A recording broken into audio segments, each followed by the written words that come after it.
Hello and welcome to the Middle East Forum's webinar series, Israel Insider with Ashley Perry. I'm Stacey Roman and I will be moderating this discussion today.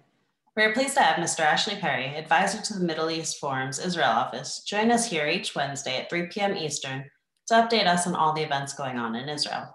Mr. Perry will be giving us a briefing on current Israeli affairs for 15 minutes, then open it up for questions. Should you wish to ask a question, please use the Q&A box located at the bottom of your screen to type out your question.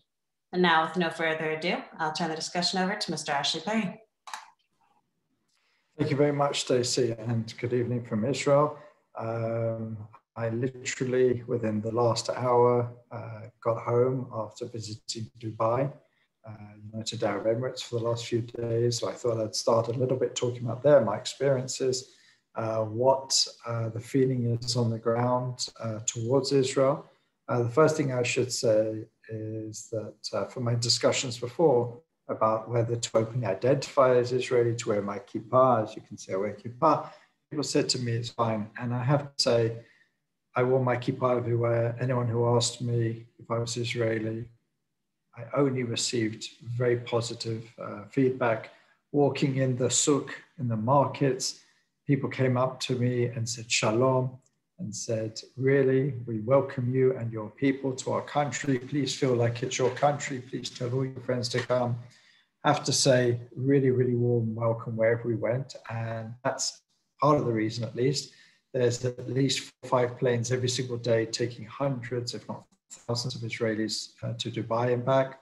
There is talk of it becoming a red country for Israel next week, where if so, then when you return to Israel, you have to quarantine for 2 weeks. At the moment, it's a green country, so no quarantine, hence I'm here. But I have to say, the people are very welcoming. They really do seem to believe very much in what's going on, the Abraham Accords, peace, etc. I had a few meetings with some senior officials. The level of warmth is possibly even higher at that level. There isn't a day that goes by these days without some sort of event, whether virtually or in real time, having events discussing cooperation, discussing relationships. I myself spoke at an event today about creating alliances between Jews and Arabs, between UAE and Israel, and it was attended by some very high level officials, religious leaders, and it was really a love fest. You know, it was, I can't really say any more about it. It's not just a sense of ease, it's a sense of warmth. You know, sometimes you're sort of pinching yourself, and I'm thinking to myself, I'm walking the streets of Dubai with a kippah, openly Israeli. 6 months ago, we didn't have any relationships. If I would have traveled there, I'd have traveled on a foreign passport, would have kept my identity very much to myself. But here we are. It's a game changer for the region, and I think it can only grow from here because, as I said, every single day there's signings on scientific partnerships and cultural relationships, political relationships, trade, travel, tourism. As I said, Israelis are clambering to get out to Dubai. Every airline possible. And this is before even the big airlines, Etihad, Emirates, and even El Al have entered the market at the moment. It's only the low-cost airlines who are in the market, but the Israelis, there's a great thirst to get across there. And almost everywhere we went, you could just hear Hebrew. You could see Israelis. And we know that not to the same level, but there's a certain amount of Emiratis who are coming across to Israel. The news this week was that the biggest soccer football team in Jerusalem, Beitar Yerushalayim, which has a bit of a history, some supporters have anti-Arab prejudices, was just bought 50% by a member of the Emirati royal family. So we can see that there really is, you know, sort of no boundaries to what's going on between Israel and the UAE. Whether that lasts, whether it will, you know, whether anything can stop this at this point remains to be seen. But at the moment, I think really both sides are grabbing it with everything they have, and I think it can only grow from here. Moving on, a lot of shocks this week in the political world. The biggest one is Gideon Sa'ar, a long-term Likud member, someone who's always seen as probably the biggest opponent to Prime Minister Netanyahu and the Likud party, and it was the last serious challenger, and probably the only serious challenger to Netanyahu in many, many years. Although the last time he did challenge him about a year ago, he only received, I think it was something like 23% of the vote, and Netanyahu won the rest of the vote. So it wasn't the most serious challenge, but certainly, he had around a quarter of Likud people supporting him. But what we see now is that Gideon Sa'ar has basically decided to leave the Likud and set up a new party called Tikva Chadasha, the New Hope. It's clear that some of his very strong allies, like Michal Shir, Sharon Cheskel, and possibly others, will be leaving, but these are not big names. The one person they were looking out for is Yoav Kish, who was the biggest cheerleader for Gideon Sa'ar during those primaries, but Yoav Kish today is the Deputy Health Minister. He's someone who's relatively towing the line as far as the Prime Minister, and he doesn't seem like he will jump to the new party. What has happened is Derech Eretz of Yoaz Hentor and Tzvika Hauser, we've talked about them in the past. They're people who are very well thought of in the political levels. They don't seem to gain too much support, according to polls, on their own. And they have for a long time been looking around, sniffing around, seeing which party or constellation that they can join. They've seemed like they're going to be joining Gideon Sa'ar's party, and then with perhaps others like Shasha Biton, who we know was the head of the Knesset Coronavirus Committee and received a lot of plaudits for stopping some of the, what much of the general public saw as irrational rulings on the restrictions to do with the corona. So she received quite a lot of support for that. So if they can pick up, if Gideon Sa'ar can pick up some of these figures, then he'll certainly do well. The early polls have shown that Gideon Sa'ar can get as much as 17. Now, with these kind of things, I always take it as a pinch of salt for many reasons. First of all, as soon as you have a new party, there's always a new party bounce.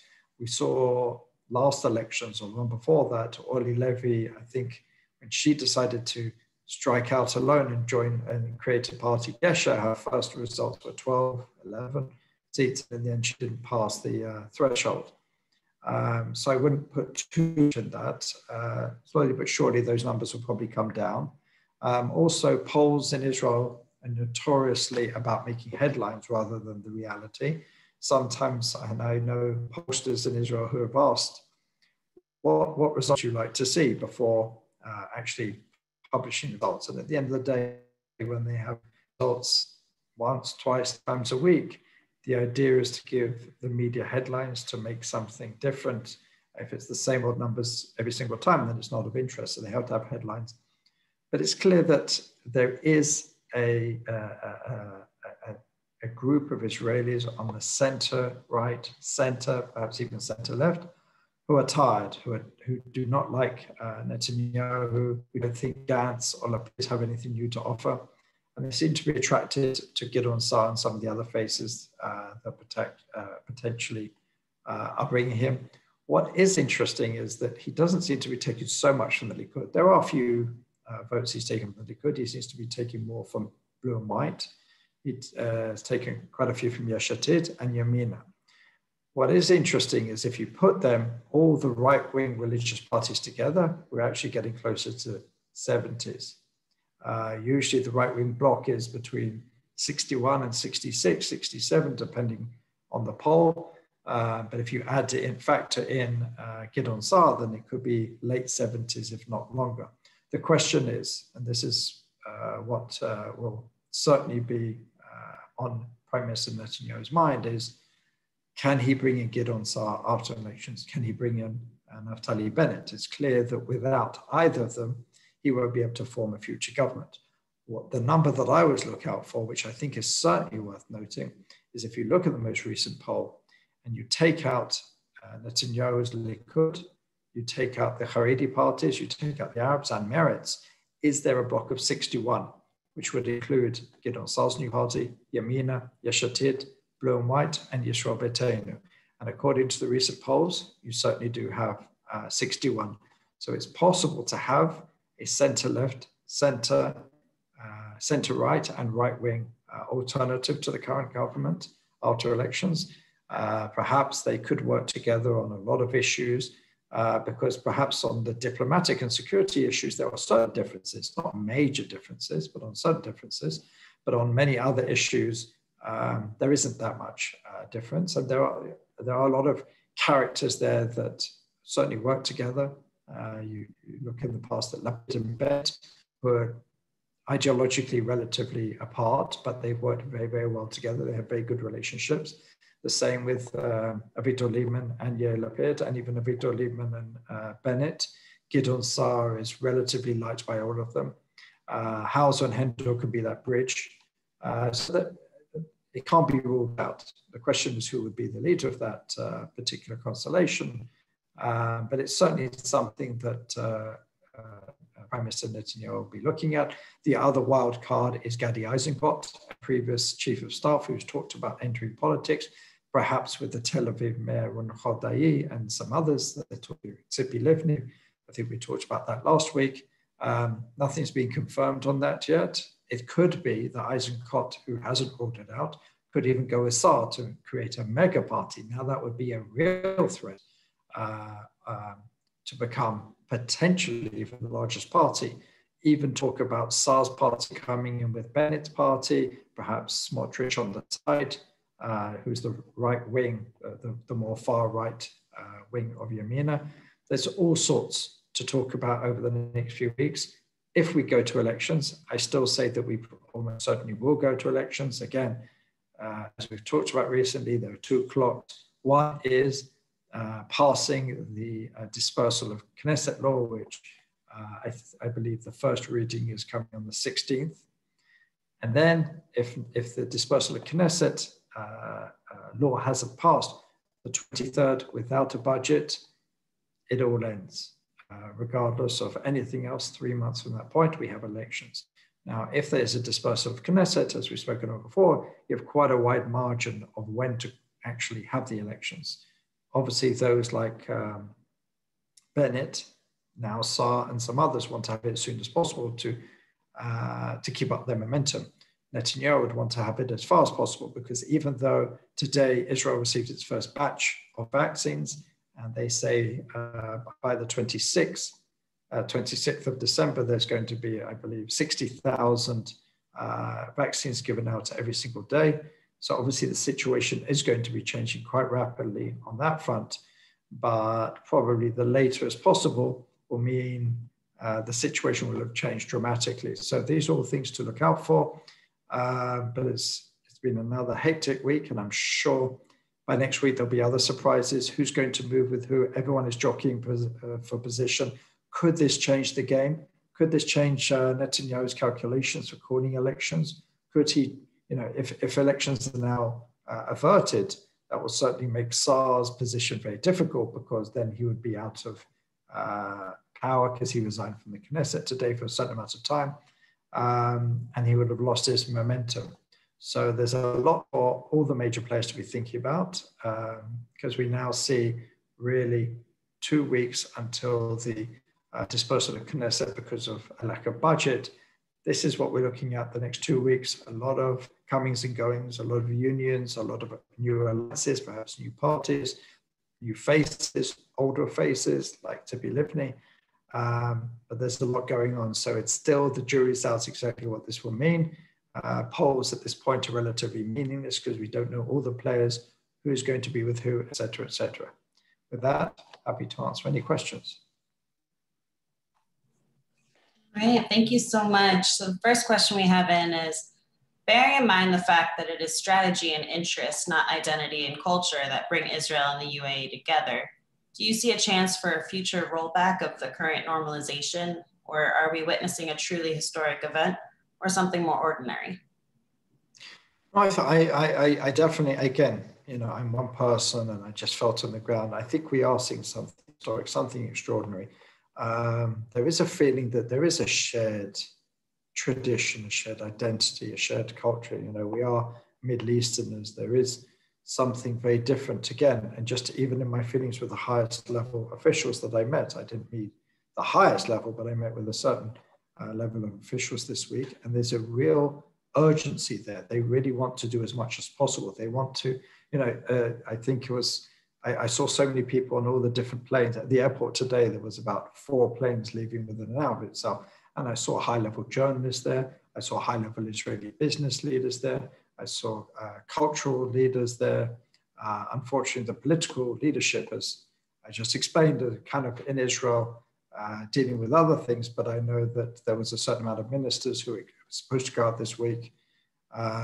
So I think, yeah, there is something very, very deep here, and I think it's very exciting, and I think it's there to stay. And you can never say never, but again, there's those sort of shared interests. The way some of the people I spoke to talked about their neighbors across the what locally is called the Arabian Gulf, but obviously in other places it's called the Persian Gulf.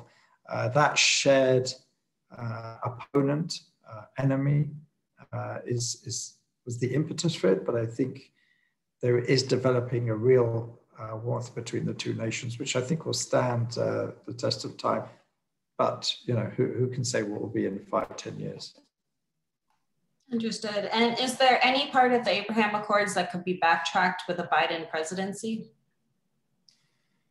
Well, it's signed between the parties, so it's not really something the American administration. It's one that they midwifed. It's one that they pushed. It's one that but it's really signed. The Abraham Accords. Let's break it down a little bit. The Abraham Accords was just a sort of umbrella agreement that was signed by the Americans, but the normalization agreements were individually or bilaterally signed between Israel and the UAE, Israel and Bahrain, and Israel eventually with Sudan, although that one is a little bit more complicated because there are other levels to talk about.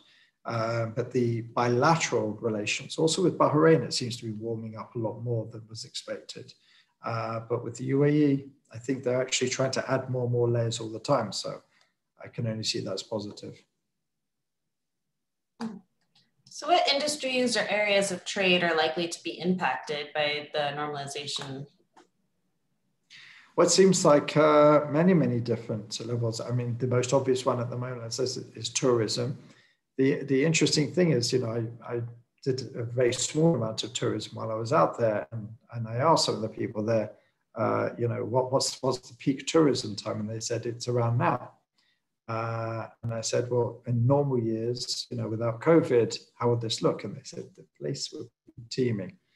And I think again, just from my personal experience, it seemed like the biggest tourists were Israelis.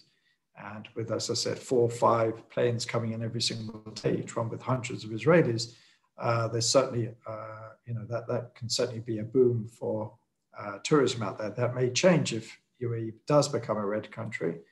But there's all sorts of scientific agreements, cultural agreements, trade agreements. There's, as I said, I'm got a list for press releases, and I don't think there's a day that passes by with some sort of agreement with some sort of ministry in Israel and one out in the UAE. So, the list is becoming more and more endless at this point. And there's a lot that everyone is trying to do, and people are looking into even more and more issues which the normalization agreements themselves didn't even touch on. So I think the relations are limitless at this point. And do you see Oman or Saudi Arabia moving towards normalization in the near future? Well, there was an interesting outburst by a senior Saudi who actually was one of those who has led some sort of normalization moves in recent years. Prince Turki, I can't remember his full name, a bit of a barrage against Israel, apartheid state, look what they're doing with the Palestinians, which was a bit of a shock. Remains to be seen exactly why he said this. But what is clear is Saudi Arabia is not going to the table quite yet, at least not openly. There was that famous, not so secret meeting between the leader of Saudi Arabia and the leader of Israel a couple of weeks back. I think those sort of things will carry on happening, especially in the lead up to the President-elect Biden assuming office, to try and coordinate positions on Iran. We saw, a senior head of the nuclear weapons program in Iran who was assassinated. Is there coincidence that there was a meeting between Saudi and the Israeli leader secretively one night? That's up to interpretation. But it seems that there's going to be a lot of coordination between the two parties, but I don't see a normalization quite yet. Understood. And how would the foreign policy of Israel be potentially impacted by a new Israeli government? Would they aim to continue Netanyahu's direction, or is there a possibility to see a major change of direction towards current allies? I don't think so, because there's wall-to-wall support, and although Prime Minister Netanyahu takes a lot of credit for what's going on around, it's not necessarily Netanyahu himself. I mean, the normalization agreements, let's just say they were the impetus for these relations was probably the Obama regime. What happened with the JCPOA, the outreach to Iran, the growth of ISIS at that point, et cetera, et cetera. That's what probably brought the parties together. President Trump then really pushed the two together. And Netanyahu or any other leader would have welcomed them at the same time.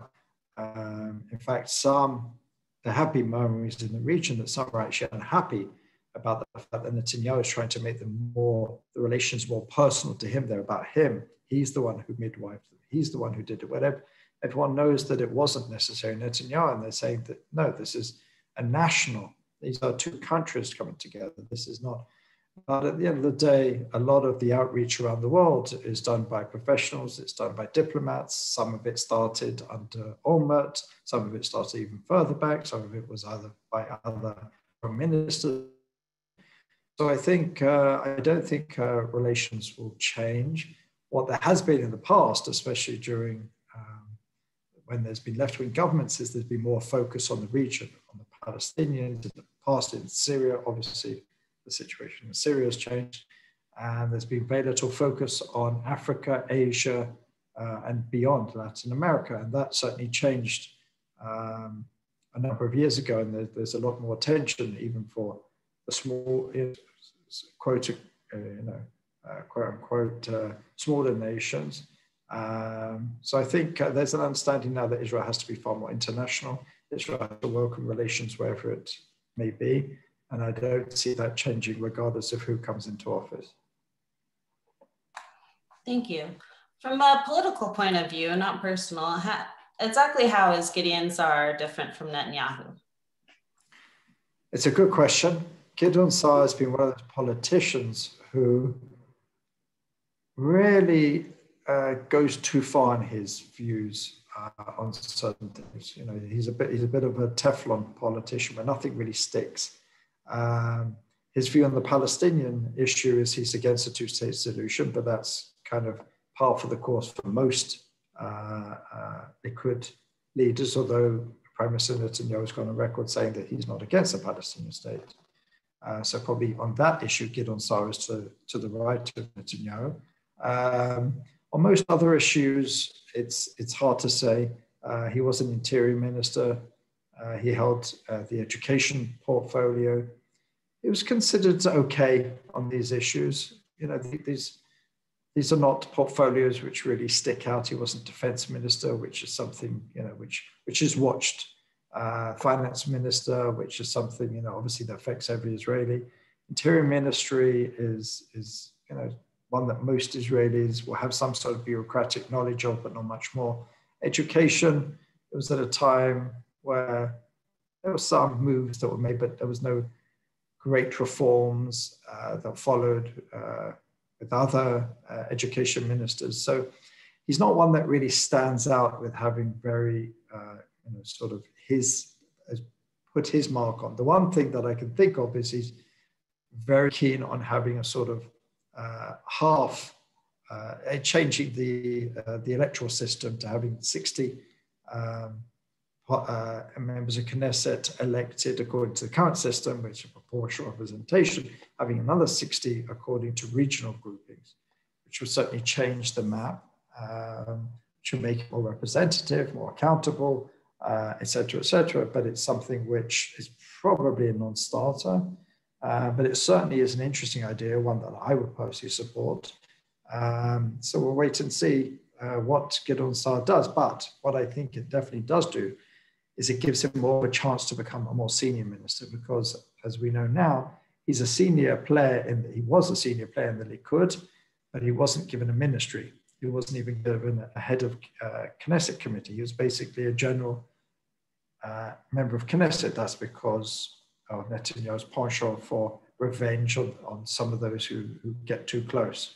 But becoming a leader of a party which gets in the double figures means that Netanyahu would have to give him a very high portfolio. So on that level, we could certainly see a far more powerful Saar outside the Likud rather than inside of it.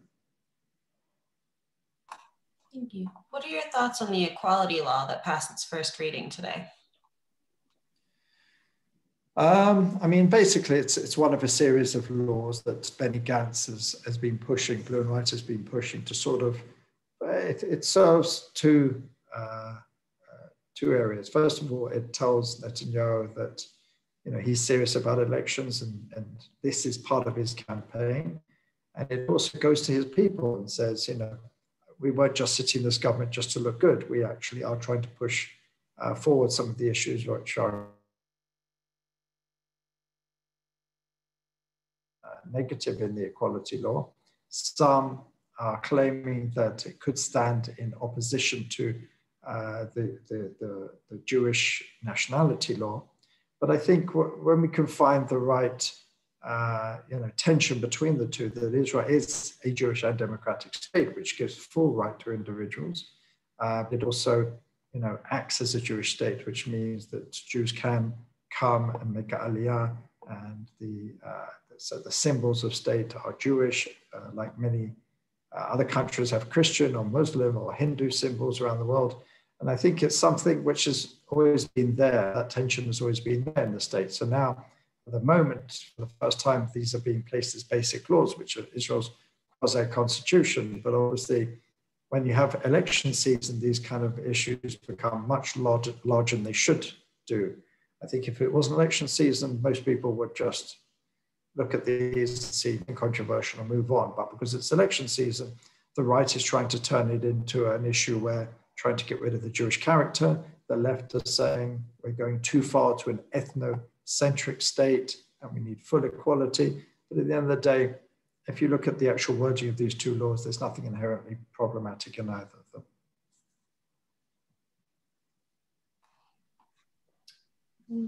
And do you foresee a mandatory pre-arrival COVID-19 vaccine for people willing to visit Israel next year?